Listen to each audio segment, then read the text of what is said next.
పులిగోర లాంటి పెద్ద క్యారెక్టర్లో అది పడిపోయి అది తగిలి డైరెక్ట్గా పడిపోయాను ఫ్లాట్గా. సో అది తగిలి కొద్దిగా రిబ్స్ ఇదా రప్చర్ అవడం అవన్నీ జరిగినాయి. తర్వాత ఇంకొకసారి ఏంటంటే ఈ చేజ్లో ఏమో ఇన్సిడెంట్లో ఆ రోజు ఏంటంటే వేరే అవుట్డోర్ నుంచి డైరెక్ట్గా వెళ్ళిపోయి బ్రేక్ఫాస్ట్ కూడా అంటే షార్ట్ రెడీ అయిపోయింది.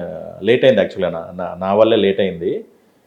ఏదో మిస్ అయిందంటే ట్రైన్ లేట్ అవ్వడం జరిగిందనమాట. సో అక్కడికి వెళ్ళి బ్రేక్ఫాస్ట్ కూడా చేయడం పరిగెట్టడం అయింది. సో అక్కడ కూడా కొద్దిగా లైట్గా గిడినెస్ ఫీల్ అవ్వడం. అండ్ ఆ రోజు ఏంటంటే సుకుమార్ గారు చాలా పర్సనల్గా తీసుకొని అసలు అక్కడ నా పాట ఆపేసి వెంటనే రాజమండ్రికి పంపించి ఆయన పర్సనల్ మేనేజర్ ఉంటారు సాయి గారు, ఆయన దగ్గర నుండి తీసుకొచ్చి అంత అయిన తర్వాత మళ్ళీ ఎవ్రీథింగ్ అయిపోయింది, సెట్ అయిన తర్వాత మళ్ళీ మధ్యాహ్నం వచ్చి మళ్ళీ నా పార్ట్ స్టార్ట్ చేయడం అదంతా చేశారన్నమాట. సో ఆ విధంగా కూడా ఆర్టిస్టులు కానీ ఎవరికైనా అంటే బాగా పర్సనల్ కేర్ తీసుకోవడం అంతా ఐ మీన్ ఆ కైండ్ ఆఫ్ అట్మాస్ఫియర్లో టఫ్ ఏ అడవిలో వాటిలో చేయడం. అట్ ద సేమ్ టైం ఏ చిన్న జరిగినా ఇమీడియట్ కాన్షియస్గా ప్రికాషన్స్ తీసుకొని అంత స్మూత్గా అయ్యేటట్టు చూసుకున్నారు అన్నమాట.